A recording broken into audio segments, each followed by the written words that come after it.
우리 기도드리고 하겠습니다. 고마우신 아버지 하나님, 오늘도 이 자리에 주님이 우리를 불러주셨음을 감사하고 또 우리에게 주의 말씀을 나눌 수 있는 귀한 시간을 허락하심을 감사합니다. 아버지 하나님, 오늘도 이 말씀이 우리들의 마음속에 심겨지게 하시고 이 말씀을 통해 저희들이 하나님의 나라에 숨겨진 것들을 깨닫게 하셔서 우리들의 삶 속에서 그 나라가 이루어지기를 소원하며 그 나라의 백성으로 살아갈 수 있는 힘과 은혜를 허락하여 주옵소서. 오늘도 부족한 종 주님의 도구로 주의 진리를 전할 수 있도록 종의 입술에 주의 말씀을 채워 사용하여 주옵소서. 성령님의 역사와 감동과 인도하심을 구합니다. 예수님의 이름으로 기도합니다. 우리 지난 시간까지 마태복음 13장에 나오는 비유를 우리가 공부했는데 마태복음 13장에 나오는 비유들이 뭐가 있었죠? 겨자씨의 비유, 또 밀가루 반죽, 밀가루 반죽, 누룩이 들어가면 이제 밀가루 반죽이 다 불어오른다는 것도 있었고요. 또 13장에 또 다른 비유가 뭐가 있었죠? 제일 처음 나오는 비유가 뭐죠? 그쵸, 밭. 4개의 밭에 대한 비유가 있었고, 그 다음에 이제 두 번째는 그 다음에 나온 비유가 뭐였죠? 아니 가라지. 그렇죠. 우리 원사님 집사님이 최고네. 가라지의 비유라고 우리 보통 부르죠. 이제 주인이 좋은 밭, 좋은 씨를 뿌렸지만 가라지를 뿌리고 간 원수가 있다는 얘기를 하셨고요. 그 다음에 아까 얘기하신 대로 겨자씨가 자라서 큰 나무가 되어서 애들이 깃들일 것이 된다. 또 누룩이 이제 조만 누룩이지만 반죽에 들어가면 다 부풀게 한다. 그런 말씀을 했고요. 그 다음에 또 그 귀한 진주를 찾는 장사꾼의 이야기, 또 그 앞에 뭐가 나오죠? 진주 전에 밭에 보화, 그렇죠? 보화. 밭에 숨겨진 보화에 대한 얘기가 있었죠. 그 다음에 맨 마지막 7번째 뭐였죠? 이제 말씀을 심어서 마지막에는 심판으로 끝나죠. 그리고 심판을 상징하는 비유가 있었죠. 뭐예요? 그물에 물고기를 잡아서 끄집어내갖고 좋은 물고기를 감고 나쁜 물고기는 다시 던진다고 그랬어요. 네, 그래요. 그래서 우리가 13장에 나오는 이야기를 가지고 하나님의 나라에 대한 것을 일단 공부를 쭉 했습니다. 근데 우리가 공부한 그 비유 중에 4개의 밭의 비유에 보면요, 4개의 밭, 4개의 밭의 비유에 보면 1, 2, 3 길가, 그 다음에 돌밭, 그 다음에 가시덤불, 이 3가지의 비유를 보면은요, 길가는 하나님의 말씀에 관심이 없이 자기 길을 그냥 가는 사람, 돌밭은 기쁨으로 받았지만 시험이 오면 이제 다시 옛 말로 돌아가는 사람, 가시덤불은 세상의 염려, 그 다음에 물질에 대한 유혹, 향락에 대한 그런 그 쾌락에 빠지는 모습, 그걸 통해서 말씀을 다시 버리는 그런 사람들이 나와요. 그러니까 이게 하나님의 말씀을 거절한 사람들의 특징은 뭐냐면 하나님이 거절하게 만든 것이 아니라 자기가 거절하는 거예요. 자기의 삶 속에서 자기가 견디지 못하거나 또는 유혹을 따라가거나 또는 무관심하거나 그런 걸 통해서 자기 스스로 하나님 말씀을 버려요. 그렇죠? 스스로. 그런데 4번째 좋은 밭은 우리가 좋은 밭은 스스로 될 수가 없다고 그랬죠? 네. 좋은 밭은 반드시 농부의 손길이 필요해요. 이것은 만들어주시는 분이 있어야 돼요. 만들어주시는 분이. 그러나 만들어주시는 분이 있다면 여기서 뭐가 나오냐면 그러면 듣고 순종하는 사람이에요. 순종하는데 앞에 뭐가 조건이 있냐면 인내로 그래요. 인내로. 그럼 주님께서 인내도 대신해 주죠. 저희가 아니에요? 내가 참아야 되죠. 그러니까 보세요. 이 3가지는 자기 스스로 버려요. 주님의 길을. 그러나 4번째는 주님의 뜻을 따라가는데 주님이 해주신 것은 별로 없는 것 같고 내가 나도 이것도. 근데 우리가 여기서 이제 오해하면 안 되는 것이 내가 하는 것 같지만 할 수 있게 하신 은혜를 주신 하나님을 잊어버리면 안 돼요. 아멘. 네, 그것을 꼭 기억하셔야 돼요. 안 그러면 우리는 내가 했다는 생각이 빠져요. 내가 참았고, 내가 그래도 열심히 했고, 내가 노력했고, 그렇게 되니까 다 내게 돼요. 그러니까 제가 이제 부자 얘기를 몇 번 했었는데, 부자 청년이 예수님께 와서 돌아가는 모습을 보면 거기 성경에 그렇게 나와요. 가진 것이 많음으로 그래요. 내 것이 많아서 내 것이. 그런데 우리가 이제 오늘 배운 비유에도 나오지만 이제 우리 탕자의 비유라고 그러는데 보면 형이 있어요. 형이 뭐라고 그러냐면 나는 아버지 말을 순종해서 아버지의 종으로 노예로 살았습니다 그래요. 그런데 그다음에 뭐라고 그러냐면 근데 아버지가 나한테 해준 게 뭐가 있어요? 잔치하라고 양 한 마리도 안 줬잖아요. 근데 노예가 주인한테 나한테 양 한 마리도 안 줬잖아요. 그럴 수 있어요 없어요? 없어요. 지금 노예면 그럴 수 없죠. 그러니까 성경에 보면 바울이 자기를 자꾸 노예라고 불러요. 하나님의 종된 나. 이 노예 있나 있거든요. 그런데 노예라는 말을 하면서 바울이 자기에게 어려운 얘기를 쭉 하는데 내가 하나님은 내가 참아준 거예요. 이렇게 얘기해요? 아니면 내가 당연히 이런 것을 겪어도 할 말이 없고 또 이것을 통해서 내가 당연히 해야 할 일을 한 것밖에 없습니다. 이런 모습을 보여줘요. 그러니까 노예면 그런 모습을 보이는 거예요.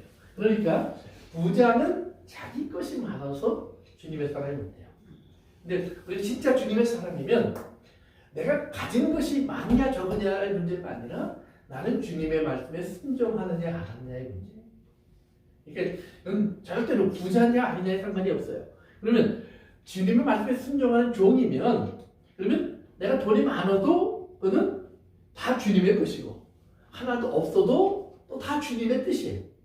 그러니까 주님의 뜻을 위해서 나는 작은 자가 될 수도 있고 큰 자가 될 수도 있고 많은 것을 가진 자가 될 수도 있고 적은 것을 가진 자가 될 수도 있어요. 그러나 그 안에서 각자의 뭐예요?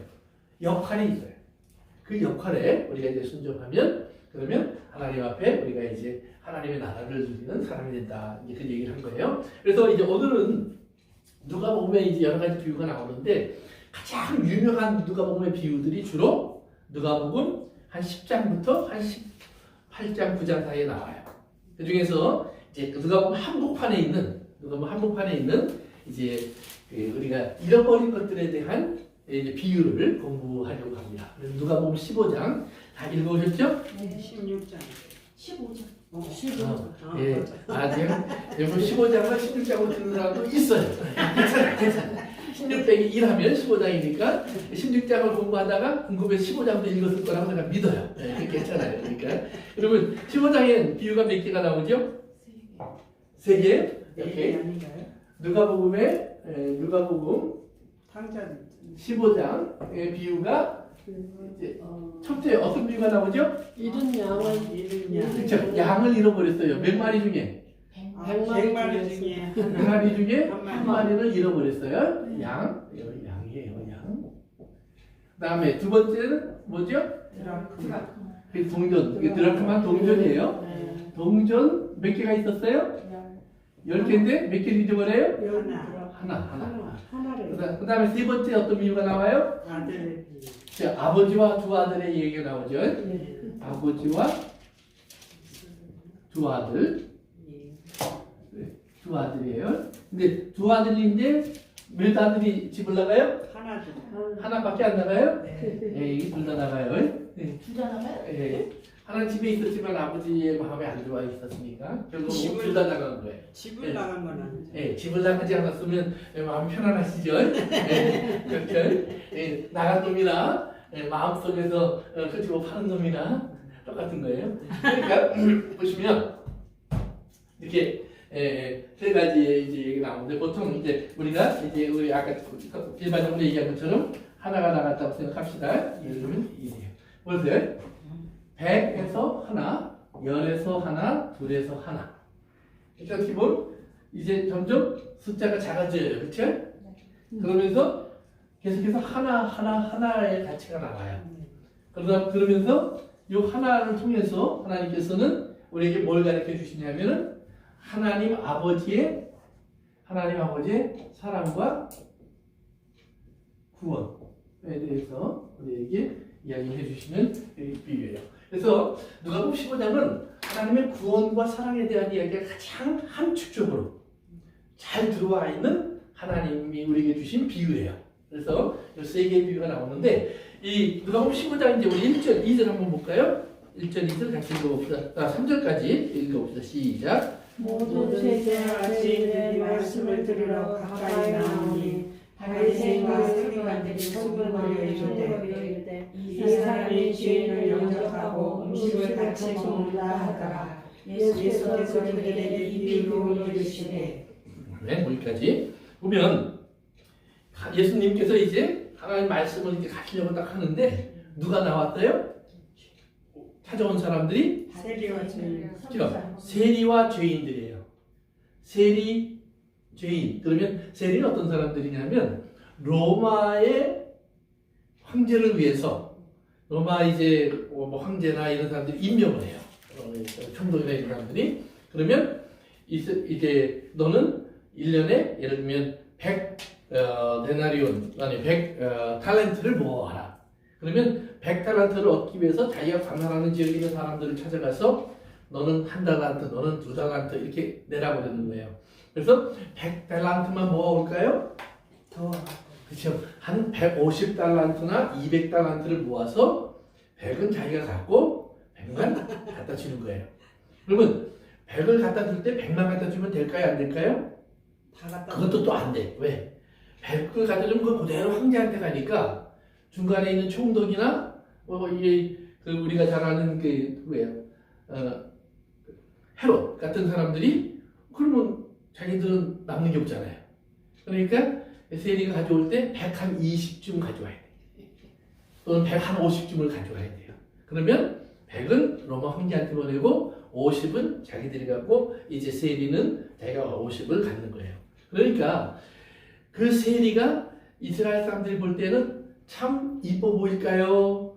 아니면 원수보다 못한 놈이에요. 로마 사람보다 못한 놈이에요. 그러니까 우리나라로 치면 외정시대 때 일본 순사가 되어서 독립운동하는 사람들 가장 괴롭힌 사람들이 한국인이었는데 일본 순사가 된 사람들이에요. 그러니까 한국 사람을 잘 아니까 어디다 숨겨놓은지도 알고 집안 구석도 아니까 들어와서 다 뺏어갔다 이 말이에요. 그것처럼 세리가 그런 사람이에요. 그래서 그 당시 세리들은 성전에도 못 들어오게 했어요. 근데 마을에 이렇게 회당이 있으면 회당에 못 들어오게 했어요. 지나가면 침 뱉었어요. 뒤에다 대고 욕하고 지나가면서 그냥 계란탄 주고 하고 요즘으로 말하면 그런 식으로 완전히 죄인으로 그 다음에 나라 속에서 그냥 쳐다보기도 싫은 없었으면 좋을 사람 죽은 것처럼 여기던 사람이에요. 그러니까 벌러지처럼 여겼던 사람이 세리예요. 세리와 그 다음에 뭐냐면 죄인들이 그럼 그 외에 다른 죄인들이에요. 주로 어떤 죄인들일까요? 글쎄 나쁜 짓을 했을까요? 네, 나쁜 짓을 했을까요? 네, 했겠죠. 이제 이스라엘 사람들이 율법의 중심으로 봤을 때 보면 죄인들이 있어요. 어떤 사람들을 죄인이라고 주로 불렀냐면 예를 들면 남에서부터 석용된 사람도 죄인으로 불렸어요. 문둥병자들도 죄인으로 불렸어요. 그러니까 병에 걸린 사람들이 대부분 죄인들이에요. 저주받았으니까. 그 다음에 또 여자들 중에서는 몸을 파는 사람 대부분들 다 창녀들은 다 죄인이라고 불렀어요. 또 귀신 들린 사람 다 죄인으로 불렀어요. 그러니까 예수님에 이렇게 앉아 계셨는데 그 사람들이 이렇게 쭉 몰려왔다는 말이에요. 왜? 예수님께 오면 치료도 해주시고 그들을 또 밥도 같이 먹여주시고 그들을 또 하나님 말씀으로 가르쳐주시고 하니까 평소에는 회당에도 못 가고 성전에도 못 들어가고 그렇게 환영받지 못하던 사람들이 예수님에게 오면 하나님 나라의 말씀을 듣고 사랑을 받을 수 있고 고침을 받을 수 있고 회복되니까 많이 모였단 말이에요. 그러니까 주로 세리와 죄인들이 예수님 주변에 이렇게 찾아온 거예요. 그런데 막상 바리새인들과 서기관들이 보니까 바리새인은 어떤 사람들이냐면 거룩한 사람들. 근데 우리가 생각할 때 그냥 잘난 척하는 사람들이라 생각하기 쉽지만 사실은 아니에요. 이스라엘 사람들이 가장 존경하는 사람이 바리새인들이에요. 어떻게 하면 저 사람처럼 나도 살 수 있을까? 그러니까 세리와 죄인들도 바리새인들을 이렇게 참 어렵게 여기고 그들이 참 존경스럽고 그들이 가까이 가고 싶지만 바리새인들이 스스로 그들을 멀리해요. 왜냐하면 그들이 옆에 오면 자기가 더러워져요. 그러니까 바리새인들은 같이 앉아서 누구랑 밥을 먹느냐도 신경을 썼어요. 심지어는 어느 식당에 들어갔을 때 보면 저 사람들이 먹는 음식에 옆에 사람이 먹는 음식에 보니까 율법적으로 먹으면 안 되는 음식을 먹고 있어요. 그럼 그 식당에서 도로 나왔어요. 예를 들면 왜 도로 나오냐면 자기는 율법적으로 먹을 수 있는 음식은 시키지만 그 사람들이 준비하는 과정에서 율법적으로 먹으면 안 되는 것이 섞일 수도 있고 거기에 닿을 수도 있으니까 가까이 가지 않아요.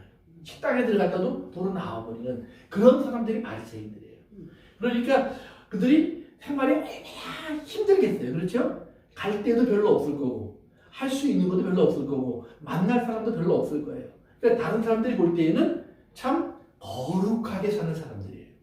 그런데 그 거룩하게 사는 사람들이 예수님을 보니까 주변에 그런 사람들이 쭉 몰려와 있다는 말이에요. 그러니까 이분들이 예수님을 보면서 수군대기 시작하는 거예요.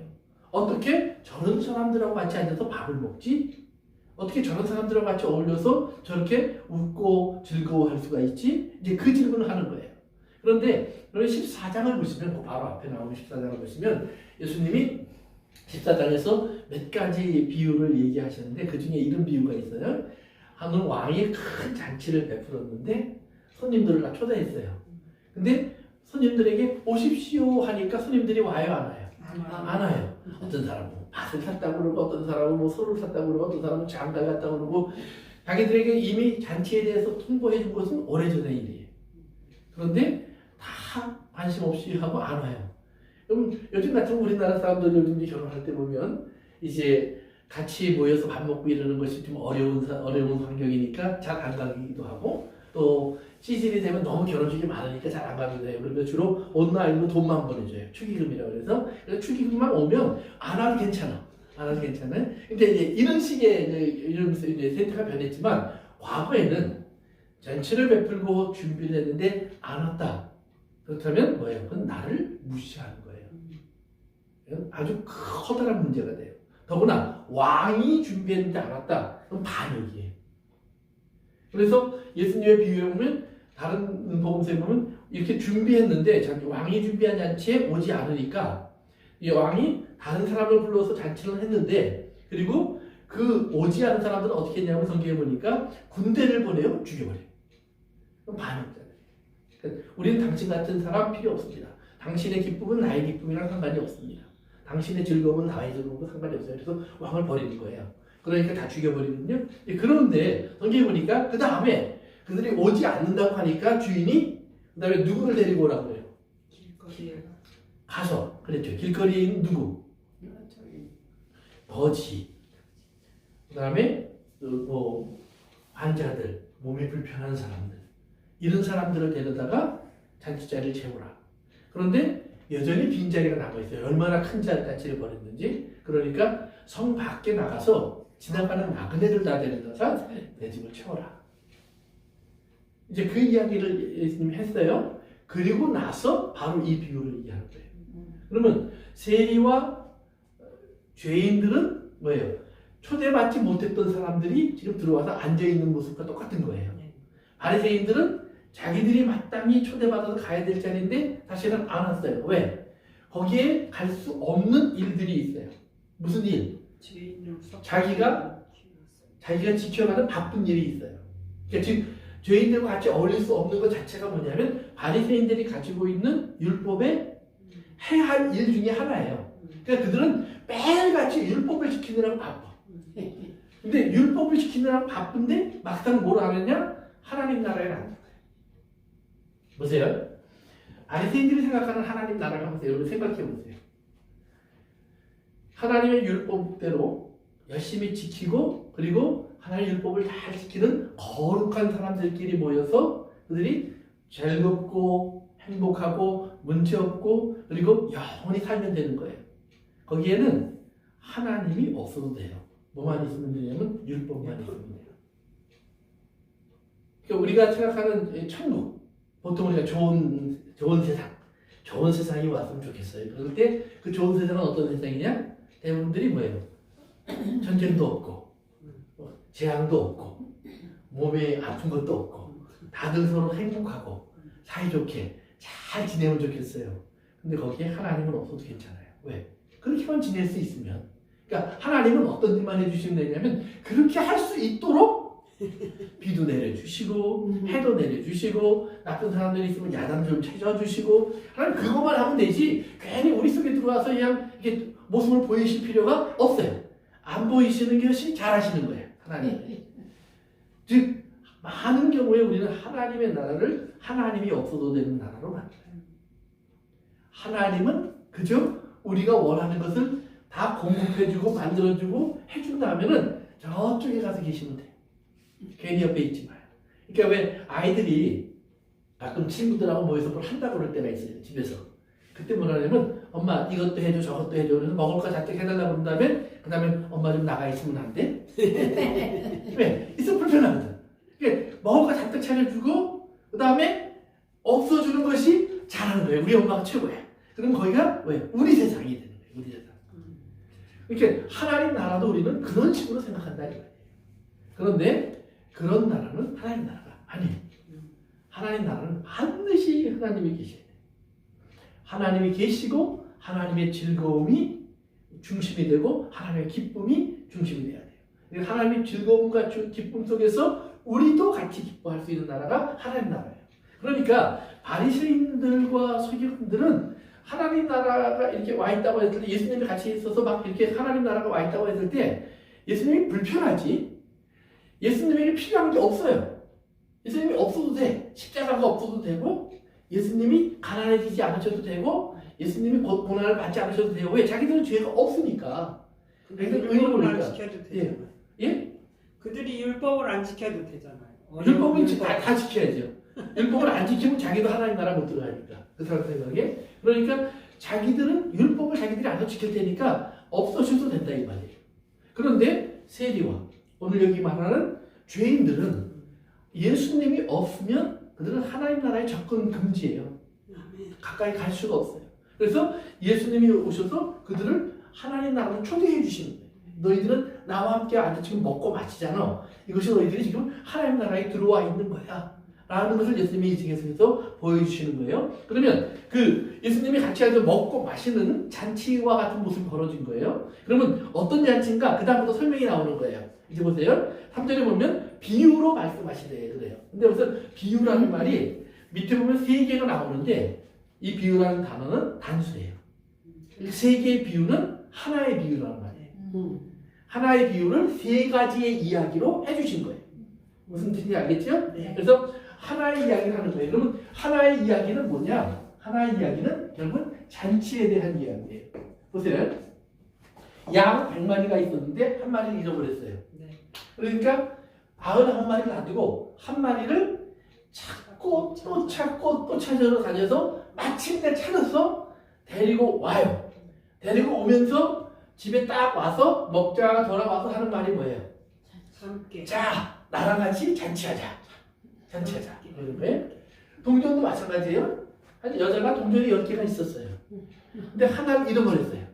그랬더니 불 켜고 뭐야 빗자루 쓸고 집안을 홀딱 뒤집었어요. 그리고 찾았어요. 그 다음에 찾자마자 뭐라 그래요? 동전을 찾았어요. 그 다음에 뭐예요? 그죠? 다 불러 모아서 우리 또 즐기자. 잔치하자. 잔치하자예요. 자, 탕자가 돌아왔어요. 아버지가 기다리던 탕자가 돌아오니까 탕자 오자마자 그 탕자를 껴안고 옷을 갈아입히고 목을 시켜준 다음에 뭐해요? 반지를 끼우고 그 다음에 뭐예요? 그렇죠. 잔치하자. 잔치하자. 그러니까 다 잔치로 돌아가는 거예요. 그러니까 예수님이 지금 많은 사람과 같이 밥을 먹고 계세요. 잔치하고 계시다 이 말이에요. 그런데 바리새인들과 서기관들은 그 잔치에 불편해요. 누구처럼? 탕자가 돌아왔을 때 일하다가 돌아온 또 한 아들이 있었어요.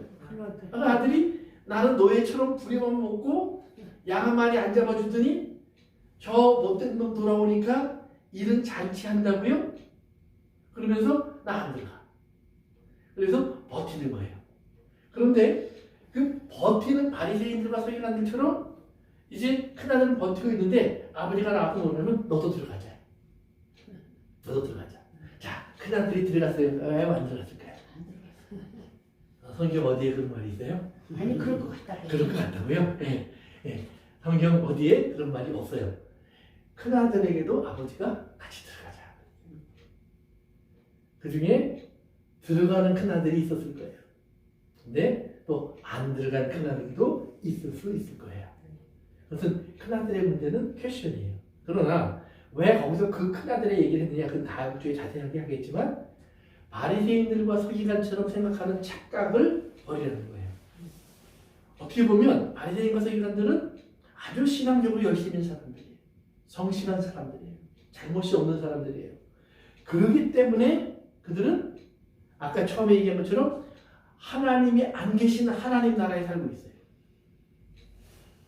내가 진짜 하나님 나라에서 하나님이 기뻐하시는 일이 무엇인지에 대한 이해를 못하고 있어요. 그러면 우리가 처음으로 돌아가면 항상 알아요. 하나님께서 이스라엘을 불렀을 때 원래 이스라엘은 없는 거예요. 하나님은 무자식이 상팔자라는 말을 너무 잘 알고 계시는 분이에요. 그런데 자식을 하나 아답트 하셨어요. 이게 아브라함이에요. 근데 아브라함을 아답트 하시면서부터 하나님은 골치가 아프기 시작해요. 그런데 그 골치가 아픈 모든 과정을 겪으시면서 하나님이 이스라엘을 결국은 하나님의 품으로 안으시는 이야기가 출애굽의 얘기예요. 그래서 민수기서에서 그 다음에 이제 여호수아서까지 이렇게 쭉 따라가다 보면 그들을 안고 긴 시간을 보내면서 하나님 결국 그들과 같이 하나님의 집으로 들어가는 이야기가 이제 성경의 시작의 이야기예요. 그러면 이스라엘 사람들이 원래 거기서 보면 그들이 자격이 있어서 하나님 품에 안긴 게 아니에요. 하나님이 이제 먼저도 얘기했지만 이스라엘 사람들 내가 너희를 택한 이유가 뭐라고 그랬어요? 가장 작고 보잘것 없기 때문에 아무도 너희를 기억하지 않아. 너희들을 불러주는 사람도 없어. 찾는 사람도 없어. 그런데 내가 너희를 불러. 내가 너희를 알아. 너희는 내게 이런 존재야 라고 하나님이 그들에게 보여주시는 거예요. 그래서 그들이 그걸 보고 나니까 자기 집안이 괜찮은 집안인 걸 아는 거예요. 자랑스러운 집안인 걸 아는 거예요. 그러니까 겉으로 볼 때는 별걸 아닌 줄 알았는데 열어보면 열어볼수록 그 귀한 그들의 모습이 드러나는 거예요. 그래서 예수 하나님께서 나중에 그래서 너희들의 집안이 결국 누구냐? 바로 예수 그리스도로 말미암아 세워진 집이라는 사실을 그들에게 알려주시는 거예요. 그래서 이제 바리새인과 서기관들이 자기들이 잘나서 서 있다고 생각하는 순간에 이미 그들은 하나님을 떠난 거예요. 여전히 자기들은 아무것도 아닌데 이 땅에 그 어떤 사람도 원하지 않는 사람인데도 불구하고 하나님은 내가 너를 사랑한다 그러신 거예요. 내가 너를 불렀다. 내가 너를 태웠다. 너를 택했다. 하는 이 하나님의 음성을 그들에게 다시 하나님이 기억하게 하시는 거예요. 그러면 보세요. 이제 4절부터 봅시다. 우리 6절까지 7절까지 한번 읽어봅시다. 시작. 너희의 어서는 양 100마리가 있는데 그 중에 하나를 잃으면 9마리를 들고 그의 이름을 찾아내기까지 찾아내지 않느냐. 또 찾아낼 즉 즐거워 어깨에 메고 집에 와서 그 본과 이웃을 불러모으고 말하되 나와 함께 즐기자. 나의 이름을 찾아내려 하리라. 그러면 지금 양을 찾아온 사람이 누구예요? 목자죠, 목자. 그러면 목자에 대한 이야기를 우리 조금만 하고 넘어가야 됩니다. 목자. 지금 바리새인들과 서기관들이 불평하는 소리를 듣고 죄인들이 가까이 온 그 모습을 보면서 예수님이 목자의 이야기를 해요. 그러면 목자가 어떤 사람인지를 여러분이 아셔야 돼요. 자, 아브라함 당시에는 목자가 이스라엘 속에서 귀한 직분이에요. 왜? 아브라함도 목자예요. 이삭도 야곱도 다 목자예요. 그러니까 목자가 괜찮은 사람들이에요. 그런데 저들이 애굽에 딱 갔어요. 요셉을 통해서 이제 식량이 없을 때 애굽에 갔을 때 저들이 나는 목자입니다라고 얘기했더니 애굽 사람들이 뭐라고 그랬어요? 그렇죠. 비천한 사람들이라고 얘기했어요. 목자 냄새나는 종자들이에요. 곁에 가면 목자의 특징은 뭐예요? 양들 속에서 사는 거예요. 그러면 양들 속에서 물론 아브라함은 종들이 많았으니까 그런 일들을 종들이 했겠죠. 그러나 목자로 직접 살았다고 생각하면 양들 속에 같이 섞여 살면서 얼마나 먼지, 기름때, 그리고 그 안에 있는 온갖 벌레들, 그 다음에 양들은 잘 다쳐요? 잘 병도나요? 짐 흐르고 피 흐르고 뭐 자기를 지킬 수 있는 방법이 없으니까 그 여러 동물들에게 쉽게 밥이 되니까 매일 그들을 지키기 위해 싸워야 되고 아주 피곤하고 힘든 직권이에요. 그래서 조금씩 시간이 지나면서 이스라엘 사람들이 가나안 땅을 차지한 이후에 목자는 천한 직업이 되기 시작해요. 그래서 조금이라도 여유가 있으면 목자 안 해요. 그래서 여러분들이 이제 다윗의 이야기 때 보면 사울이 다윗을 왕으로 세우라는 하나님의 말씀을 듣고 이제 이새의 집을 찾아갔는데 이새가 자기 아들들을 다 불러 모아서 사무엘 앞으로 지나가게 해요. 사무엘 앞으로 지나가는 사람들을 보면서 사무엘이 보니까 장자를 보니까 와 왕제예요. 내가 왕이 될 상인가? 그러니까 왕이 될 상입니다. 이렇게 보였어요. 그래서 하나님 봤습니다. 그때 하나님이 아니다. 그래서 아들들이 다시 나갔는데 하나님이 예스가 없어요. 그 사무엘이 이상하다? 그러면서 이새한테 물어봐요. 분명히 하나님이 그 가라고 했으니까 이게 당신의 아들들 전부입니까? 그랬더니 이새가 뭐라고 그래요? 하나가 더 있어요. 한 놈이 더 있는데 그 놈은 뭐 애가 시원찮아서 제가 목동질이나 하고 있는데 부르지도 않았습니다. 그렇게 사무엘이 그를 불러오라. 그가 올 때까지 내가 앉지도 않고 기다린다. 그러니까 이제 길 들판에 나가서 다윗을 불러가고 들어오니까 그 들어오는 얼굴을 보는 순간 얼굴이 붉고 눈이 아주 그냥 하얀 게 아주 살아있는 게 하나님의 영에 충만한 사람처럼 보였다. 그래서 이제 기름 붓는 모습이 나와요. 근데 거기서도 보면 다윗이 목동을 하고 있다는 말은 별볼일 없는 놈이라 이런 뜻이에요. 멀리 보냈다는 말이에요. 그러니까 이미 그때부터 이스라엘 속에서 목동들은 조금씩 밀려나기 시작했어요. 주류 사회에서. 그러다가 예수님 당시에 목동은 이제 그 이스라엘 사람들이 쓴 글들에 보면 뭐 이스라엘 사람 배우는 글 교과서 같은 데 보면 목동은 뭐랑 똑같냐면 강도, 사기꾼, 거짓말장이 똑같은 취급을 받았어요. 왜 그랬냐면 아까 얘기한 대로 목동들은 항상 양들 속에 살아야 되니까 몸이 더러워요. 그러니까 목동들은 마을에 들어오는 것도 함부로 못 들어가요. 왜냐하면 그들이 들어오면 그 사람들과 목동들과 접촉하는 사람들은 성전에 못 들어가요. 이스라엘 사람들이 모이는 회당에 모여요. 왜? 더러워지니까. 왜? 목동들은 항상 피나 기름이나 상처와 붙어있는 사람들이에요. 그러면 툭 하면 양들이 짐승이나 또는 이 도둑들이나 강도 때문에 죽어요. 그러니까 매일 죽음을 만져야 되고 피를 만져야 되니까 더러운 거예요. 그러니까 더러운 사람들과 접촉하면 안 되니까 목동은 더러운 존재들이에요. 두 번째, 그렇게 목동을 취급하다 보니까 목동들의 생활 수준이 낮아요. 어렵다 보니까 목동들이 가끔 자기들이 키우던 양들 가운데 주인 몰래 내다 팔아요. 그다음 털을 깎아서 좀 빼돌려요. 젖을 짜갖고 또 넘겨요. 그러니까 목동들이 파는 모든 물건은 도둑질한 물건으로 얘기했어요. 다 도둑질한 물건이에요. 그 다음에 세 번째는 그래서 그렇게 더럽고 별 볼 일 없는 자들이고 그 다음에 사기꾼과 도둑질하는 그런 습성들이 붙어있는 놈들이니까 목동들이 어디 함정 같은 데 빠져서 죽어가잖아요. 안 구해줘도 돼. 양이나 소나 이런 것은 반드시 꺼내라고 그랬어요. 근데 목동은 안 구해줘도 되는 존재들이다. 이렇게 나와요. 그래서 목동들이 어떤 재판이 있어갖고 증인으로 나오면 목동들이 하는 증언은 증언으로 여겨주지도 않았어요. 그만큼 천하게 여긴 거예요. 그런데 예수님이 이 땅에 태어났을 때 누가 와서 경배했죠?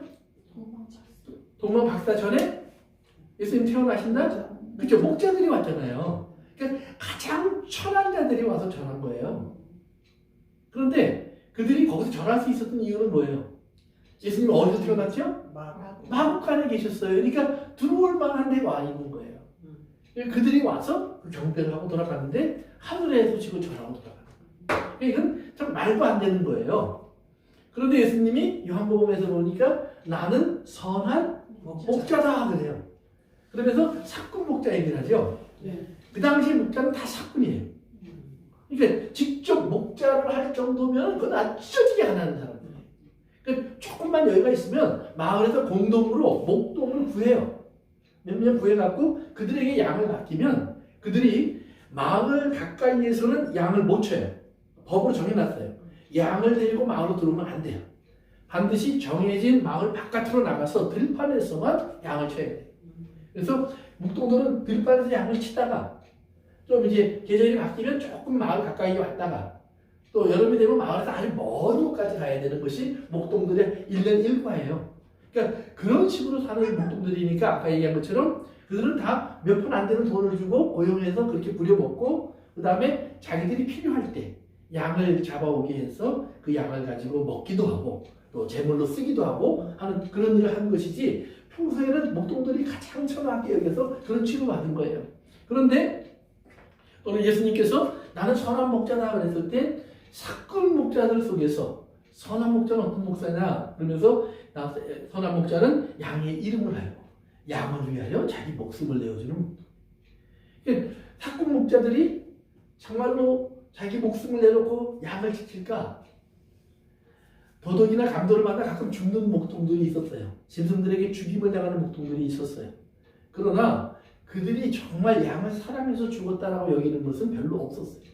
대부분들이 그냥 피하지 못하고 사고로처럼 죽은 것처럼 여겼지 그들의 죽음을 귀히 여기지 않았어요. 그런데 선생님이 선한 목자는 이런 목자야 하면서 선한 목자에 대한 이야기를 했을 때 사람들이 받아들이는 예수님에 대한 인상은 굉장한 쇼크예요. 그러니까 주인들하고 어울리는 게 맞아. 왜? 냄새나는 사람들 속에 있는 게 맞아. 라고 여길 정도였단 말이에요. 그런데 오늘 예수님께서 여기서 다시 한번 목자의 얘기를 하면서 이제 물어보는 거예요. 자, 양 100마리가 있는데 99마리는 있고 1마리가 없어졌어. 네가 목자라면 어떻게 할래? 찾아야죠. 그러니까 바리새인들과 서기관들은 원래 목자라는 이야기도 관심이 없어요. 근데 예수님이 이 질문을 하니까 생각해봐야 되잖아요. 그리고 답을 하는 거예요. 뭐 찾아야 되겠죠? 또 당연히 만약에 양의 숫자가 줄어들면 목자가 받는 월급에서 제외해야 돼요. 그러니까 반드시 찾아오는 것이 원칙적인 일이에요. 그러니까 찾으러 갔겠죠. 예수님이 맞아, 찾으러 갔어. 그런데 어떻게 찾았느냐? 찾고 또 찾고 또 찾아서 마침내 찾아냈어. 그런데 그 재밌는 게 그 잃어버린 양이라는 말이에요. 잃어버린 양. 근데 잃어버렸다라는 말이 뭐냐면 자기 스스로 딴 길로 갔다라는 말이에요. 목자들과 99마리가 따라온 것처럼 인도한 길이 있어요. 근데 한 마리가 갑자기 어디론가 쓱 보더니 냄새를 따라서 잘 보이지도 않는 놈이 자기 가고 싶은 데로 가버렸다 이 말이에요. 그러니까 예수님이 목자가 잘못해서 잃어버린 게 아니라 이놈이 자기가 가고 싶은 데로 가버린 거예요. 그래서 자기가 가고 싶은 데로 갔는데 목자가 그 양을 찾아 나가요. 왜냐하면 양은 원칙적으로 밤새 생존할 가능성이 거의 없어요. 밤이면 온갖 들짐승들이 먹이를 찾아 나오기 시작해요. 그리고 목동들이 양을 데리고 다니는 모든 지역의 대부분들이 계곡도 많고 굴도 많고 이래서 험한 지역이 많아요. 그러니까 양들이 쉽게 생존할 수 없어요. 그 다음에 양들은요 무서워지면 쪼그리고 앉아서 꼼짝도 안 해요. 도망다니는 게 아니에요. 그러니까 쪼그리고 앉아서 꼼짝도 안 하니까 여운한 늑대한테 아주 체내진 밥상이에요. 그러니까 양들은 생존할 가능성이 원칙적으로 없어요. 그리고 양은 자기 스스로를 지킬 수 있는 어떤 무기도 없어요. 자기 스스로. 그러니까 유일한 생존 방법은 양은 목자예요. 목자가 지켜주고 목자가 인도해주고 목자가 치료해주고 목자가 먹여주고. 그러니까 다윗이 시편 23편을 기록한 것은 자기가 목동의 일을 했기 때문에 아는 거예요. 여호와는 선한 목자라고 하는 노래는 그가 잔잔한 물가로 인도하여 쉴만한 곳에 쉬게 하시고 그 다음에 푸른 초장으로 이끌어 가셔서 눕게 하시고 기름을 발라 치료해 주시고 이 모든 것은 자기가 목동을 해봤기 때문에 아는 이야기지 목동이 아니면 할 수 없는 노래가 시편 23편의 노래예요. 그래서 예수님께서 이제 그 목자를 얘기하면서 선한 목자를 마땅히 그래야지 찾아서 데리고 와야 돼. 왜? 자기가 혼자 나갔는데 그러니까 나간 것은 목자의 잘못이 아니지만 잃어버린 것을 찾는 것은 목자가 했다는 말이에요. 그런데 오늘 7절로 다시 돌아갑니다. 한번 다 7절 다 같이 한번 다시 읽어봅시다. 시작. 내가 너에게 이르노니 이와 같이 죄 있는 사람을 회개하면 하늘에서 회개할 수 없는 너희 마음으로 말미암아 기뻐하는 것보다 더하리라. 아멘. 그래서 양을 찾아서 돌아왔는데 그것을 성경이 뭐라냐면 회개해요. 양이 회개했어요, 안 했어요? 안 했어요. 우리가 생각할 때는 양이 회개 안 한 거예요. 네. 그런데 회개는 히브리 말로는 슈브라는 단어를 써요. 슈브라는 단어를 쓰는데 돌이키다라는 말이에요. 돌이키다. 그래서 우리가 여호와께로 돌아가자라는 표현을 많이 써요. 그런데 여호와가 어디 계신 줄 알고 돌아가요? 그렇기 때문에 소리를 들어야죠. 성경은 항상 하나님이 너희를 향해서 먼저 돌이키셨다고 해요. 그것을 하나님이 회개하셨다는 표현을 쓰기도 해요. 또는 하나님이 후회하셨다는 표현을 쓰기도 해요. 또는 하나님이 돌이키셨다라는 표현을 써요. 하나님이 돌이키사. 우리 신명기 30장을 한번 보세요. 신명기 30장. 제가 2절부터 읽을게요. 내가 네게 진출한 모든 복과 저주가 네게 임함으로 내가 네 하나님 여호와로부터 쫓겨난 모든 나라 가운데서 이 일이 마음에 기억이 나거든. 그래요. 그러니까 복과 저주를 얘기했는데 복을 받았으면 쫓겨났겠어요? 안 쫓겨났겠어요? 그러니까 이스라엘은 저주받는 쪽에 해당되는 사람들이란 말이에요. 저주에 해당되는 사람이란 말이에요. 그래서 그들이 쫓겨났어요. 그래서 많은 일들이 일어났지만 근데 이 많은 일들이 일어나면서 내 모습, 내 꼬락지를 이렇게 보다 보니까 하나님이 말씀하셨구나. 이렇게 될 거라고 이것이 기억난다는 말이에요. 그렇지? 너 예를 들면 그런 거예요. 부모가 너 그렇게 하다가는 너 나중에 거지처럼 산다. 공부해야지. 너 그렇게 운동 안 하다가는 나중에 너 일어나지도 못한다. 일어나서 운동해야지. 근데 안 했어요. 그래서 자기가 나중에 제대로 움직이지도 못해요. 또는 가난해졌어요. 그러면 가만히 생각하다 보면 그 말이 나겠죠? 네. 어머니가 했던 말 네. 또는 친구가 했던 말이 생각이 나면서 내가 그때 그 말을 듣고 왜 안 했을까 하는 말이에요. 그런데 그 생각이 나거든. 그래요. 2절 같이 한번 읽어부터 시작. 너와 내 자손이 내 하나님 여호와께로 돌아와 내가 오늘 명령을 것을 온전히 따라 나를 마음과 뜻을 다하여 여호와의 말씀을 순종하며 아멘. 그래서 이제 네가 돌아와라. 말은 뭐냐? 회개하라 이 말이에요. Turn around 라는 말이에요. 슈브라는 말이에요. 네가 돌아와서 내가 너에게 한 말을 온전히 듣고 따르면 진심으로 따르면 그 다음에 3절입니다. 시작. 내 하나님 여호와께서 마음을 돌이키시고 너를 긍휼히 여기사 포로에서 돌아오게 하시되 내 하나님 여호와께서 드신 그 모든 백성 중에서 너를 모으시리니. 아멘. 그러면 선생님 뭐라고 해요? 내 하나님 여호와께서 너에게 돌이키겠다 이 말이에요. 하나님이 회개하신다는 말이에요. 그래서 하나님이 방향 전환을 하셔서 지금은 너를 버렸지만 그런 방향 전환을 하셔서 이제 하나님 너를 찾아가는 거예요. 그래서 어떻게 하냐면 포로에서 돌아오게. 그러니까 그때부터 하나님 마치 잃어버린 양을 찾아간 목자들처럼 그 목자처럼 이 모든 일을 해가신다는 말이에요. 돌아올 수 있도록. 그래서 그들이 돌아올 때 자기들의 힘과 능력으로 돌아올 수 없는 길을 마치 목자가 양을 어깨에 메고 돌아오는 것처럼 그들을 하나님은 그래서 독수리의 날개에 내가 너희를 얹어서 애굽에서 나오게 했잖아. 또 뭐예요? 바벨론에서 돌아오게 할 때에도 포로세말에서 돌아오게 할 때도 하나님께서 그 바벨론 바사의 왕의 마음을 움직여서 이스라엘을 돌아가게 하고 돌아가는 과정을 지켜주게 하고 필요한 모든 물건을 대어주게 하는 것처럼 즉 하나님이 목자가 양을 찾아서 어깨에 메고 돌아오는 것처럼 돌아오게 하십니다. 그러니까 회개라는 말은 분명히 나도 돌이킨 것 같아요. 그런데 뭐예요? 먼저 하나님이 나를 향해 돌이키셨기 때문에 먼저 하나님 나를 향해 돌이키셨기 때문에 그 돌이키신 하나님께서 나를 이렇게 해갖고 어깨에 탁 메는데 거기서 뛰어내리지 말라. 밟아주시면서 아이 하나님 안돼 이러지 말라 이 말이에요. 하나님이 이렇게 하면 거기에 폭 안겨라 이 말이에요. 지난 주일 날도 이제 교회에서 끝나고 이제 엄청난 자매님 모셔드리느라고 이제 차를 타고 가는데 제 아내와 엄청난 자매님이 얘기장 가는데 갈 때까지 개소리만 하더라고요. 교회는 딱 출발해서 시작한 게 개소리예요. 그러더니 우리 집 개는 하면서 두 사람이 서로 개 얘기를 하다가 개 얘기로 끝났어요. 그런데 보면 내 엄청나게 하는 얘기 중에 하나가 뭐냐면 걔가 이렇게 나가 산책을 하다가 힘이 들거나 자기가 불편하면 안고 가라고 그러는데요. 그걸 어떻게 말을 했는지도 모르겠고 어떻게 알아들었는지도 모르겠는데 그러면 알아줘야 된대요. 신기한 거예요. 개 소리를 알아들어요. 그런데 양의 소리를 알아들어요. 하나님께서. 그러니까 우리를 하나님께서 돌아오게 하실 수 있는 이유는 우리의 마음속에 이제는 하나님 내 힘으로는 할 수 없습니다.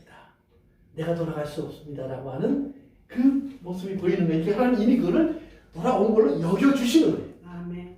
그리고 돌아오는 건 하나님이 하십니다. 이거 잘 하셔야 돼. 이미 나는 돌아올 힘도 없고 능력도 없어요. 그런데 가물면 좋을까? 하나님 말씀을 들을 걸. 하나님 뜻대로 왜 내가 안 했지? 그 이미 하나님 회개로 여겨주셔서 그 다음부터 하나님이 이제 넌 이미 돌아온 거야.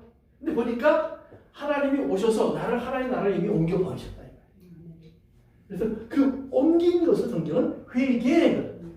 그 회개라는 말을 그래서 여러분들이 다시는 안 그래야지 내가 잘못했어.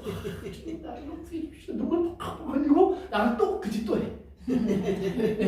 그게 회개가 아니라 비록 내가 그런 연약함을 갖고 있다고 할지라도 하나님이 나를 옮기셔서 넌 이제 내 아들이야. 내 딸이야. 넌 내 거야. 라고 말씀하시는 그 하나님의 사랑 안으로 옮겨 놓으신 것을 회개라고 합니다. 회개를 잘 아셔야 되는 거예요. 그러니까 내가 물론 나도 하나님 앞에 내가 돌아가고 싶고 그 말씀을 내가 듣고 이제 따르겠다고 하는 마음을 가져요. 그러나 나를 돌아오게 하실 것은 하나님의 은혜와 능력으로 내가 옮겨졌다는 사실을 꼭 기억하십시오. 그래서 성경에 보니까 내가 돌아왔는데 그냥 돌아오는 것이 아니라 돌아왔더니 목장어른이 잔치하자. 보세요. 잔치하려면 뭘 해야죠? 양을 잡아요. 그렇죠. 양을 잡아야 돼요. 그러면 요 구해갖고 온 양을 잡을까요? 아니면 말 잘 듣고 남아있던 양 중에 한 마리 잡을까요? 그렇죠. 말 잘 듣는 놈을 잡는 거죠. 말 잘 듣는 거. 그래서 살찐 양이라는 말이에요. 살찐 양. 목자가 주는 대로 잘 먹고 그러면 성경에 나오는 살찐 양은 누굴까요? 가장 탐스럽고 살찌고 아름다운 양은 예수님. 그렇죠. 그렇죠. 예수님만큼 탐스럽고 흠없고 온전하고 하나님 말씀대로 완전한 양은 예수님밖에 없어요. 그러니까 돌아와서 잡자 그러고 자기를 잡는 거예요. 하나님이. 그래서 그 잔치를 베풀어 주시죠. 이것이 회개. 그런데 여기 뭐라 하냐면 이렇게 죄인 한 사람이 회개하면 왜요? 의인 100사람보다 하늘에서 뭐예요? 더 크고 즐거운 잔치가 벌어져요. 그래서 의인 99으로 기뻐하는 것보다 더하리라. 그러니까 하나님을 가장 기쁘시게 하는 것은 뭐냐? 죄인이 돌아오는 거. 그래서 하나님을 기쁘시게 하려고 또 죄인 되세요? 또 죄인 되세요? 우리가 그 기쁨 속에 들어왔으면 그다음에 함께 기뻐요. 그렇죠. 다시는 돌아갈 수 없는 거예요. 두 번째는 그다음에 뭐예요? 하나님이 나를 하나님 나라의 갈비처럼 사용하시는 거예요. 뒷다리. 그래서 그냥 수육 만드느라고 나를 삶으시고, 그 다음에 물고기 만드시느라고 나를 쪼개시고, 그 다음에 갈비찜 만드시느라고 나를 삶으실 때 여러분들이 하나님께서 나를 살찐 자로 여겨주시는 것을 기억해야 돼요. 그러니까 데리고 오는 양은 참 빈약하고 그러나 살찐 양을 잡으셔야 돼요. 그에 나오는 동전주기도 마찬가지예요. 사실은 드라크마라는 것은 하루 임금이에요. 근데 부자의 하루 임금이 아니라 가난한 사람의 하루 임금이에요. 노동자예요. 그럼 요즘으로 말하면 한 10불, 15불? 예. 그러니까 한 시간에 10불, 15불이니까 하루는 얼마가 되죠? 한 100불 정도 되겠네요. 한 100불 정도 되는 임금이에요. 100불 하루에. 그 임금을 가지고 이제 그 임금이 열흘 모아 있으니까 한 1000불 되는 거예요. 예를 들면 1000불인데 그 중에 100불을 잃어버린 거예요. 그렇게 생각하니까 찾아야 되겠죠. 네. 가난한 사람들에게는 100불이 귀해요. 근데 두 번째로 우리 또 하나 고려할 것은 보통 동전 10개는 이스라엘 사람들이 신랑이 신부한테 또는 신부의 아버지가 신부가 결혼하러 갈 때 주는 선물 중에 하나예요. 그래서 동전 10개를 그래서 이렇게 해갖고 목걸이 하는 게 아니라 머리에 써요. 이렇게 동전이 이렇게 달려서 머리에 써요. 그래서 이렇게 10개로 된 그 머리에 쓰는 거예요. 그런데 여기 하나가 끊어져서 없어졌다는 말이에요. 그러면 어떻게 보면 부자에게 동전 한 개로 별건 아니지만 이것이 그런 결혼 선물이거나 가난한 자의 동전 한 입이 얼마나 귀하겠어요. 찾아야지. 더구나 그 당시에 실제로 동전은 가난한 사람들은 거의 갖고 있지 않아요. 왜? 가난한 사람들이 물건을 구하는 방법은 물물 교환하는 거예요. 몸으로 때우고 양식 받아오고 이러는 거지. 진짜 돈이 있어 돈을 가지고 턱 주고 사오고 이러는 건 부자나 하는 거예요. 동전 10개는 사실은 이 사람에게는 어쩌면 비상금인지도 몰라요. 아주 귀한 거예요. 그러니까 이게 결혼할 때 신랑이 준 선물일지도 모르고 아버지로부터 받은 것일지도 모르고 아무튼 귀한 거예요. 그래서 근데 하나를 잃어버렸어요. 그러면 그 당시에 집이 해도 잘 들어오고 탁 하면 전기불도 들어오고 뭐 이러니까 뭐 이렇게 어렵게 찾지? 하는데 아니에요. 캄캄하잖아요. 그리고 이게 틈새가 이게 넓어요. 잘 빠져요. 이스라엘 사람들의 집이 대부분들이요 2층이에요. 그러니까 이렇게 2층 집을 져서 2층이 아니라 이런 언덕 같은 데다 집을 짓는데 이렇게 집을 짓는 거예요. 이렇게. 그러면 여기는 사람이 살고 여기는 가축들이 사는 거예요. 아래층은. 그리고 요 위에는 지붕이에요. 그래서 지붕에 올라가서 그래서 기도도 하고 뭐 모임도 하고 이렇게 왜냐면 여기 시원하잖아요. 옥만 열려 있고 집은 물론 창문 같은 걸 만들어 놨지만 아주 캄캄하고 답답하고 아래서 또 올라오는 향기로운 냄새 때문에 또 이렇게 냄새도 가득 차 있고 그러니까 별로 즐거운 편안한 곳이 아니에요 사실은. 그 가난한 사람들 집은. 근데 요런데 얼마나 이 틈이 많나요? 떨어지면 나중에 여기까지 떨어지는지도 모른다 이 말이에요. 이게 그 참 어렵게 그걸 찾아낸 거예요. 근데 찾아냈는데 이거 하나 찾았다고 잔치해. 그럼 동전 한 입보다 돈 잔치값이 더 들까요? 덜 들까요? 더 들어요. 내가 봐도 더 들어요. 그런데 잔치해요. 그러니까 우리가 볼 때는 동전 한 입이지만 이걸 찾은 사람에게는 비교할 수 없는 가치가 있는 거예요. 비교할 수 없는 가치. 그러니까 우리가 객관적으로 볼 때는 돈 100불 때문에 그래? 내가 200불 줄게 200불. 이럴 수 있어요. 그러나 그에게 그 100불은 다른 사람이 주는 2만 불, 200만 불과도 바꿀 수 없는 100불이에요. 이걸 아셔야 돼. 이 가치를 누가 정하는 거냐? 그거는 다른 사람이 못 정해요. 그걸 잃어버린 사람만 정할 수 있어요. 그러면 보세요. 여기서 보면 양도 원래 누구 양이에요? 100마리 중에서 하나를 잃어버렸지만 원래 그 잃어버린 양도 주인 거예요. 그럼 동전도 잃어버렸지만 원래 누구 거예요? 내 거예요. 원래 내 거예요. 잃어버렸던 걸 다시 찾은 거지. 내가 우연히 어디서 발견해서 야 이거 땡 잡았네 이게 아니에요. 원래 내 거예요. 원래 내 거. 즉 우리는 다 기억하셔야 돼요. 하나님 앞에 내가 돌아왔지만 우리는 원래 하나님 거예요. 네. 원래 하나님 거예요. 이걸 아셔야 돼요. 그러니까 원래 하나님 거니까 하나님은 반드시 찾아야 되는 거예요. 매일 실동되는 사람들의 숫자가 아마 수십 명, 수백 명이 될 거예요. 미국 안에만. 매일같이. 그런데 그 아이를 잃어버린 것 때문에 잠 못 자는 사람은 우리가 아니에요. 그렇죠. 부모밖에 없어요. 그 아이를 찾겠다고 살아있던 사람들밖에 없단 말이에요. 그러니까 그 사람들에게는 그걸 밤을 새워서 찾아야 되는 일이고 잠이 오지 않는 일이에요. 그러니까 저에게는 좀 안 됐네. 그리고 난 금방 잊어버리고 밥 먹고 이불 깔고 잔다는 말이에요. 그 다음날 아침에 난 그런 일이 있었는지도 기억을 못해요. 그러나 그 사람에게는 그것이 너무나 귀한 일이에요. 그래서 그 아이를 찾아내요.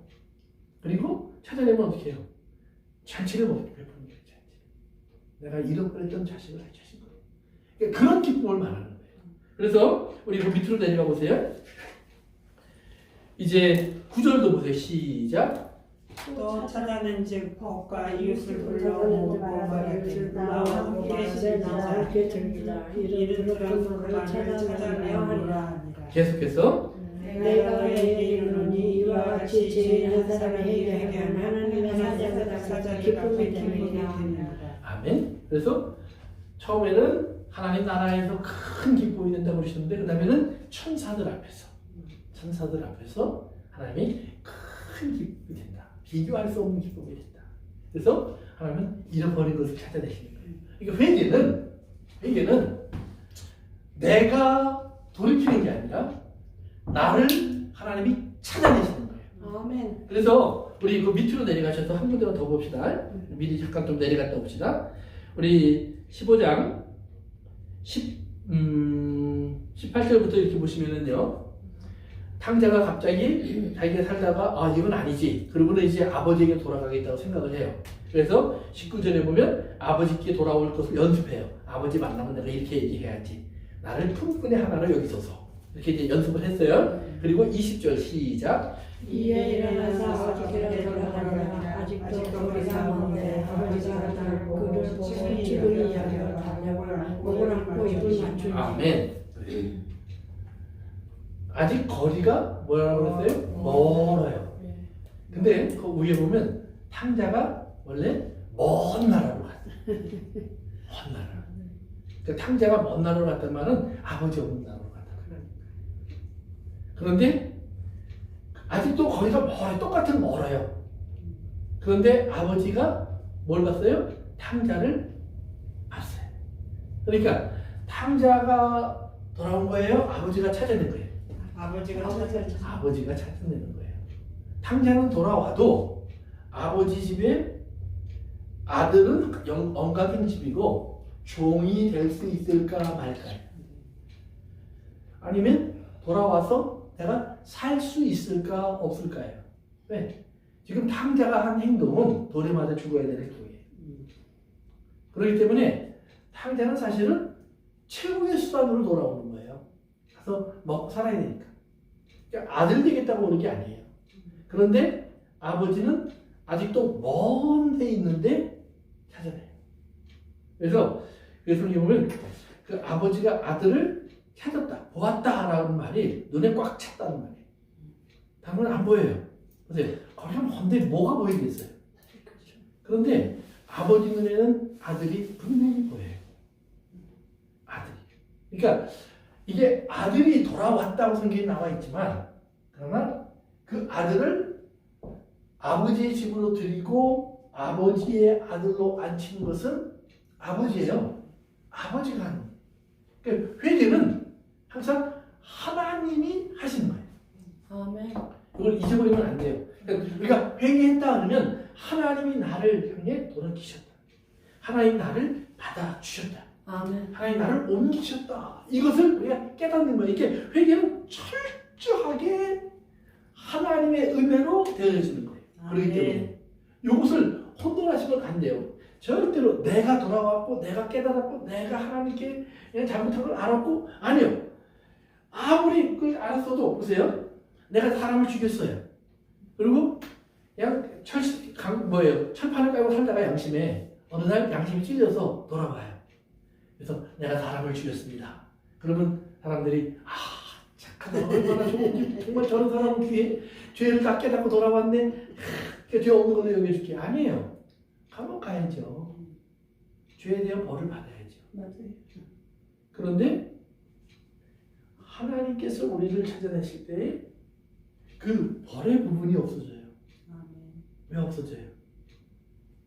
지금 예수님의 십자가로 벌이 이미 치루어졌기 때문이에요. 바꿔 말하면 하나님께서는 우리가 돌아올 줄 알고 하나님이 이미 우리를 회개하셔서 우리를 하나님 앞에 앉기 위해서 이미 죄값을 치러 주셨다라는 거예요. Already paid for it. 그러니까 이미 돈을 다 치렀으니까 가서 그냥 가져만 오면 되는 거예요. 그래서 우리가 그 하나님의 은혜를 여러분 잊으시면 안 되는 거예요. 그러니까 회개는 그렇기 때문에 철저하게 내가 돌이켰다라는 말을 하는 것이 아니라 하나님이 나를 향해 돌이키셨구나. 하나님의 방향 변화는 이루어졌구나.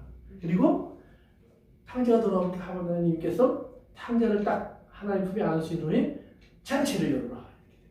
잔치를. 그러니까 탕자가 돌아왔을 때도 보면 이제 보세요. 21절에 아들이 연습한 대로 말해요. 내가 아버지와 하늘과 아버지께 죄를 지었사오니 지금부터는 아버지의 아들이라 이 걸음을 감당치 못하겠습니다. 자기는 연습한 대로 그 얘기한 거예요. 예. 근데 그것은 아버지의 뜻과는 조금도 상관이 없어요. 자기는 이렇게 해서라도 아버지 마음을 조금이라도 누그러뜨려서 종이 되면 아싸 성공이에요. 네, 먹고 살 수 있으니까. 근데 아버지는 종을 한 명도 없는데 전혀 관심이 없어요.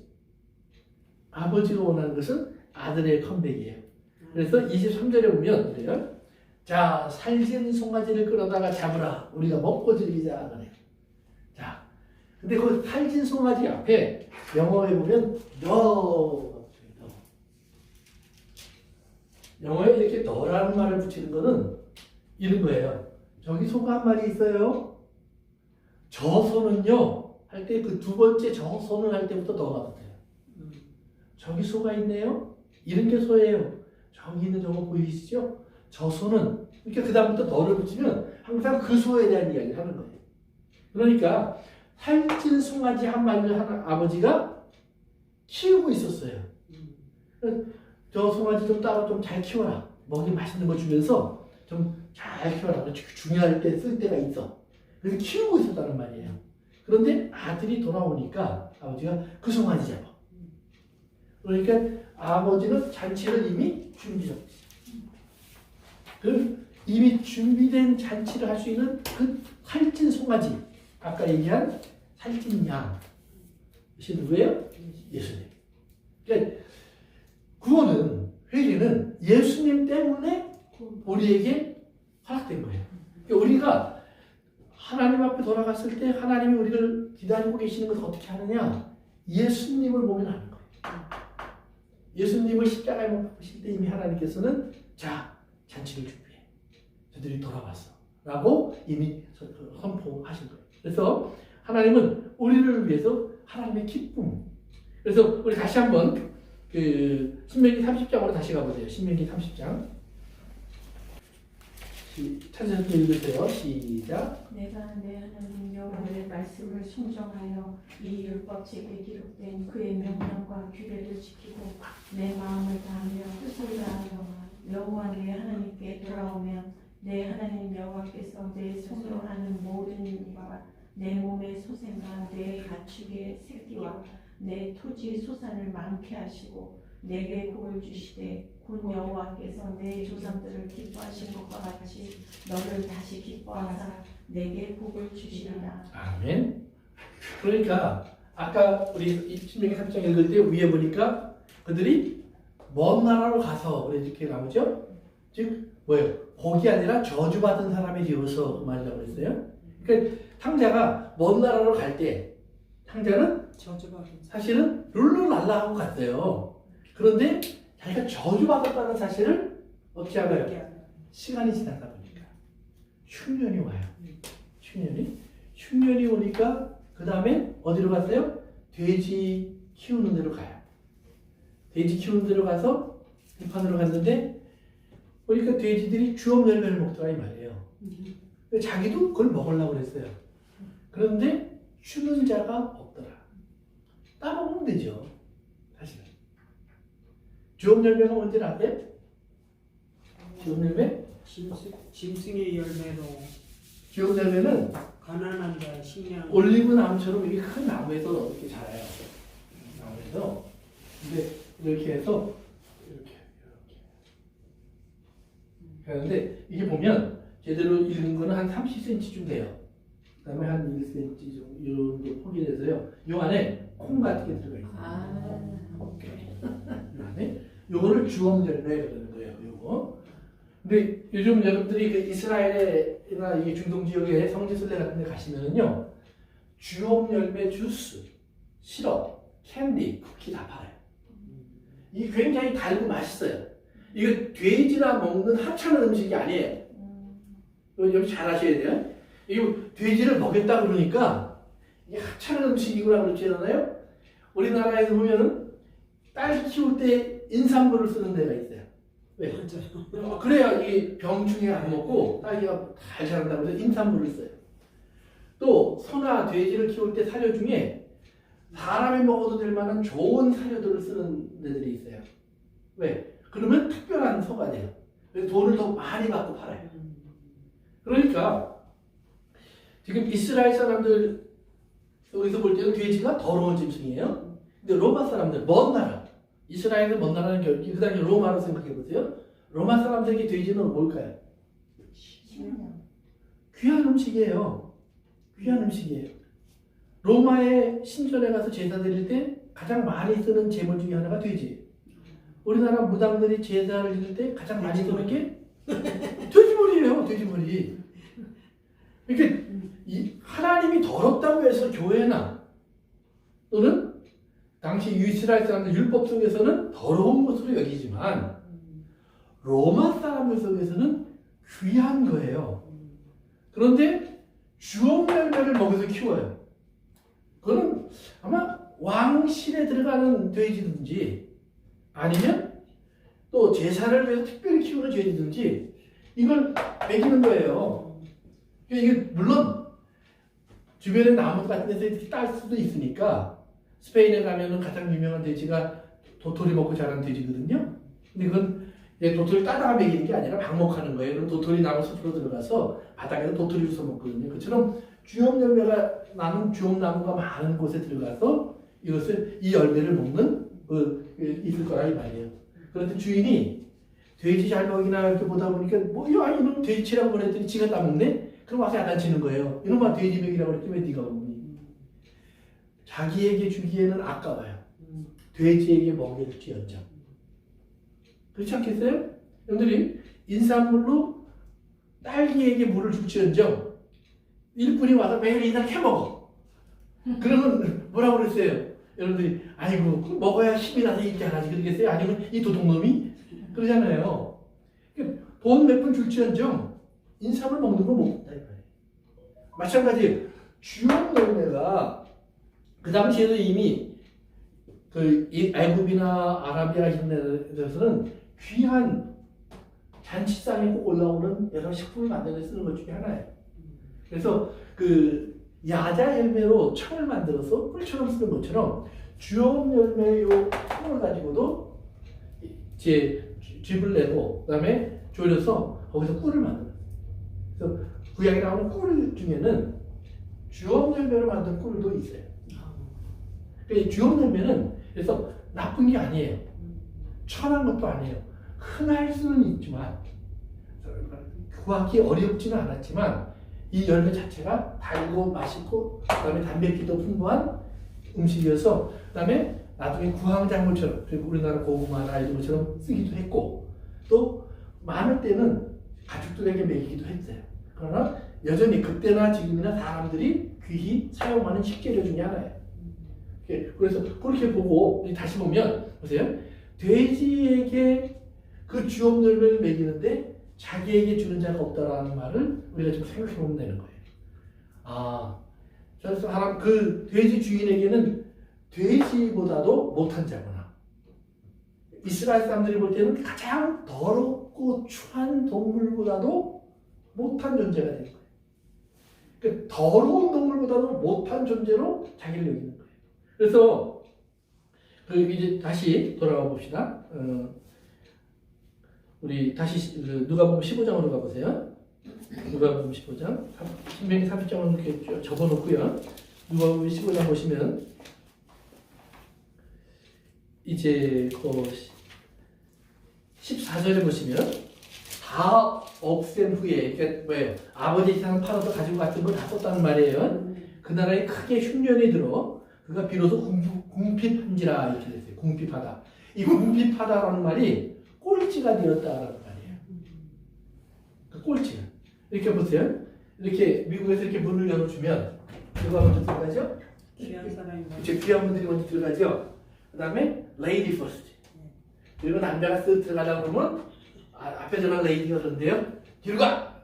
왜냐하면 그러니까 자기 강아지가 먼저 들어가요. 그 다음에 남자가 들어가는 거예요. 그러니까 똑같은 거죠. The last, the least, 가장 작은. 그러니까 제일 뒤에 있는 거예요. 그러니까 그 사람은 안 보여. 셀 필요도 없어. 그러니까 그런 취급받았다는 말이에요. 궁핍하다는 말은 물론 나라의 흉년에 들어서 어렵겠지만 그러나 귀한 사람이라면 먼저 먹이는 거예요. 그러니까 먼저 되었다는 말은 먼저 먹이는 거예요. 예수님이 처음 된 자가 나중되고 나중된 자가 먼저 된다는 말을 하셨을 때 보니까 물론 순서적으로 볼 때는 나중에 줬지만 그러나 그 사람에게 준 돈은 똑같은 돈이지만 처음 온 사람들이 볼 때는 훨씬 많이 준 거예요. 왜? 일도 안 하고 받았으니까. 그러니까 이게 훨씬 더 귀히 여긴 걸 받았다는 말이에요. 그런데 여기서는 궁핍한지라 가장 낮게 여겼다. 가장 뒷전에 놔두고 돼지까지 다 먹이고 혹시 나무는 먹든지 말든지 뭐 그건 안 돼. 이 정도 취급을 받고 있는 거예요. 근데 요 궁핍하다는 말에서 끝나는 것이 아니라 16절에 보니까 그가 돼지 먹는 쥐염내며 배를 채우고자 하되 주는 자가 없더라. 그 없다라는 말도 맨 끝에 두더라 이 말이에요. 그러니까 궁핍하다는 말이 계속 반복되는 거예요. 너는 맨 뒤야. 너는 맨 끝이야. 너는 아무것도 하잘 것 없는 놈이야. 왜 이렇게 됐을까요? 왜 그렇게 하잘 것 없는 사람이 됐을까요? 아버지를 떠났기 때문에. 그렇죠. 아버지가 없는 아들은 없는 거예요. 예수님이 그랬어요.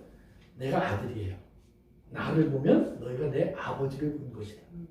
네. 아들이 있다는 말은 아버지가 있다는 말이에요. 제가 여러분들의 부모님을 만난 적이 없어요. 그러나 나는 권사님이 어머니가 계신 것도 알고 우리 집사님이 아버님이 계신 것도 알고 우리 자매님의 부모님이 계시다는 사실을 알아요. 왜? 없으면 존재할 수가 없어요. 그렇지만 계셨기 때문에 계신 거예요. 그러니까 여러분들을 보면 부모님이 계시구나를 알아요. 그런데 이 아들이 아버지를 떠날 때 뭐라 그러냐면 아버지 이제부터 연 끊고 가는 거예요. 먼 나라. 아버지 없는 나라로 갔어요. 그래서 그는 자기를 뭐로 아이덴티파이 했냐면 가지고 있는 돈. 아버지의 살림을 다 팔아서 가지고 온 돈이 있었어요. 그러니까 돈이 있을 때 그는 부자야, 돈도 잘 써, 사람이 말이야, 잔치도 잘해, 노는 것도 좋아해, 아유 한량이야, 뭐 이런 소리 온갖 돈이 들었어요. 돈이 없어졌어요. 그러니까 아이고 저거 뭐 웬 놈에게 굴러 들어왔고 이렇게 사람을 속썩여 귀찮게 해, 그냥 냄새나는 놈은 치워버려. 이것밖에 안 되는 존재가 돼버린 거예요. 왜? 아버지가 없어요. 아버지의 집이면 어딜 가든지 아드님, 주인님, 도련님 이 소리 듣는 거예요. 그런데 아버지를 떠나는 순간 그는 돈이 있을 때 자기가 아버지 아들 못지않은 부여를 누리고 풍요를 누리고 사람들이 대접받았지만 여기 없어지니까 자기만 혼자 있어요. 자기만 혼자 있을 때는 아무것도 안 하는 거예요. 그러니까 사람이 이 세상 속에서 하나님이 안 계시는 존재로 우리가 있다면 우리는 우주의 티끌과 다를 바가 없는 거예요. 왜냐하면 우주적인 관점에서 볼 때에는 우리는 티끌이에요. 점이에요. 없어도 태양계가 돌아가는데 전혀 태양이 불편하지 않아요. 은하수가 눈물 짜지도 않아요. 맞아요. 그러나 하나님이 계시다면 이 세상에 가장 작은 티끌보다도 못한 존재 같지만 하나님은 우리 위에서 태양이 있게 하시고 우리 위에서 우주가 있게 하시는 거예요. 그러니까 이게 전혀 다른 거예요. 그러니까 쓸모없는 큰 공간 속에 요만한 우리 하나 있는 것 같은데 아니라는 말이에요. 요만한 하나가 있기 위해서 그 모든 게 필요하다는 말이에요. 그 모든 게 없으면 지구가 없고 지구가 없으면 우리가 없는 거예요. 그래서 하나님께서 우리를 얼마나 귀히 여기시는지를 여러분 아셔야 돼요. 그래서 하나님께서 오늘 탕자의 얘기처럼 탕자가 아버지를 버리는 순간 자기가 처음에는 뭐가 다 된 줄 알았다 이 말이에요.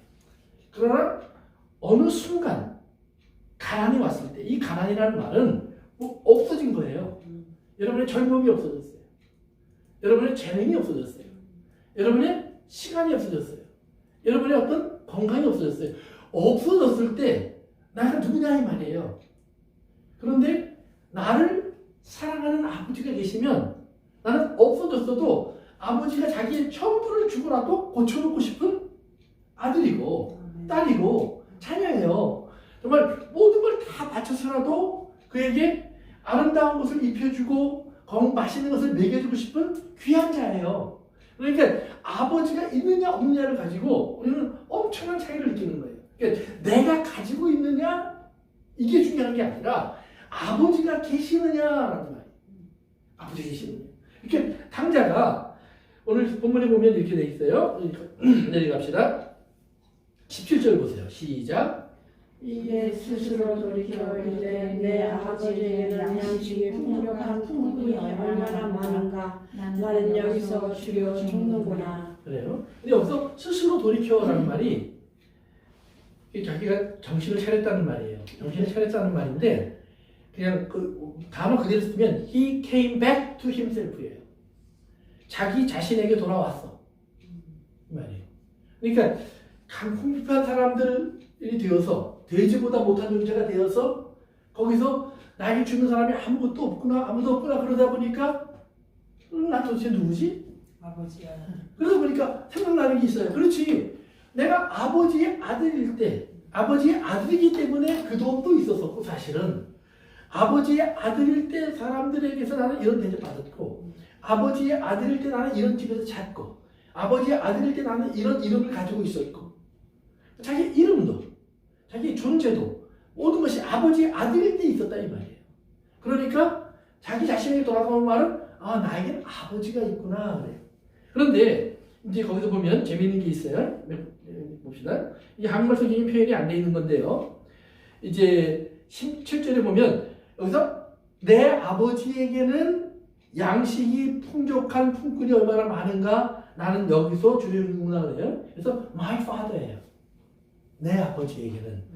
그 다음에 이제 9절에 가서 보시면 지금부터는 아버지의 아들이라. his son이에요. 그분의 아들이에요. 그 다음에 20절에 보면 또 아버지께로 돌아가니 아버지가 그를 보고 그랬어요. 근데 다 his father예요. 한국말 성경에 그 빠져 있어요. 그 아들의 아버지가 계속해서 그 아들의 또는 나의 아버지가 그래요. 그리고 목을 안고 입을 맞추고 거기 앞에도 그의 목을 안고 그의 입을 맞추고. 그러니까 뭐가 계속 나와요? 너는 나와 이런 관계야. 너는 내게 속해 있고 나는 내게 속해 있는 거야. 너는 내 거고 나는 네 거야 이 말이에요. 아버지가 지금 하는 말이 지금 네가 집을 나갔었냐 안 나갔었냐 상관없어 이 말이에요. 네가 나의 명예를 더럽혔느냐 안 더럽혔느냐 괜찮아. 네가 어제까지 되치는 사람이었는지 노바디였는지 괜찮아. 너는 내 거야. 나는 내 거야. 나는 너의 아버지야. 너는 나의 아들이야. 계속해서 이 말을 반복하시는 거예요. 우리가 하나님께 돌아간다는 말은 내가 나의 아버지라고 부를 분이 생기는 거예요. 하나님 돌아간다는 말은 너는 내 거야, 내 아들이야 라고 부르시는 나의 이름을 불러주시는 그 아버지가 생기시는 거예요. 그래서 예수님이 그러시죠. 하나님이 언제 천사들을 향해서 너는 내 아들이라는 말을 했느냐. 히브리에서 기록된 말씀이에요. 하나님은 오직 우리를 향해서 그 말씀하시는 거예요. 오늘 여러분을 향해서 하나님께서 지금 두 아들의 얘기를 하는데 탕자 얘기를 하는데 탕자가 자기의 삶을 자기 마음대로 살아가면서 먼 것으로 가는 순간부터 그는 자기가 없어지기 시작해요. 자기 마음대로 되는 줄 알았는데 자기가 없어지기 시작해요. 근데 아버지께 돌아오니까 아버지가 그를 찾아내시고 그리고 그에게 이름을 불러주시고 옷을 입혀주시고 더러움을 씻어주시고 껴안고 입을 맞추고 그리고 그를 위해서 잔치를 베풀고 이 모든 것을 아버지가 해요. 그런데 이제 다음 시간에 공부할 겁니다. 형은 동생을 나의 동생이라고 안 불러요. 당신의 아들. 당신이 누구예요? 아버지. 계속해서 죽어도 당신의 아들이에요. 근데 종들이 와서 당신의 동생이 돌아왔습니다. 그러니까 당신 좋아하네. 당신의 아들. 이것이 형이에요. 우리가 이제 다음 시간에 형에 대한 이야기를 할 겁니다. 그래서 오늘은 이 회개를 여러분이 꼭 머리에 담으세요. 나를 돌아오게 하시는 하나님. 그러면 돌아온 나에게 내가 누가 되게 하시는 하나님인가? 이 땅에서 가장 낮은 자야. 아무도 나를 사람으로 취급하지 않는 존재이지만 그러나 하나님께 돌아왔던 나를 가장 으뜸된 곳에 앉히죠. 으뜸된 곳에. 그래서 잔치에 들어가면 성경에 예수님이 있죠? 높은 자리에 앉지 마라. 낮은 자리에 가서 앉게 있어. 그런데 다시 너를 높은 자리에 옮겨주는 분이 누구냐 하면 주인이. 그러니까 자리는 주인이 정하는 거예요. 그렇죠? 내가 높은 자리에 앉아 있어도 주인이 죄송합니다. 저쪽으로 가서 앉으셔야 되는데 여기 주인 따로 있는데 그러면 개망신이에요. 탕자가 돌아왔을 때 아무도 탕자가 그 자리에 앉고 한 건 아니에요. 아버지가 잔치를 베풀고 자기 옆에 앉히면서 내 아들이 돌아왔습니다. 내가 아들을 얻었습니다. 오늘 여러분들의 삶이 하나님께 그렇게 발견이 있다는 사실을 꼭 기억하시길 바랍니다. 기도합니다. 아버지 하나님 감사합니다. 오늘도 저희들에게 주의 음성을 들려주셔서 무엇보다 우리가 하나님께 발견된 하나님이 찾아내신 나인 것을 알게 해주심을 감사합니다. 아버지 하나님, 내가 나된 것이 주의 은혜라고 말하는 바울처럼 이제 우리가 그런 하나님의 은혜 속에서 우리가 주의 말씀을 청종하고 주의 뜻을 기억하고 주의 말씀을 따르는 온유하고 온전한 아들이 되게 하옵소서. 아멘. 예수님의 이름으로 기도합니다. 아멘. 네, 오늘 거기까지 하겠습니다. 감사합니다. 다시 한번 15장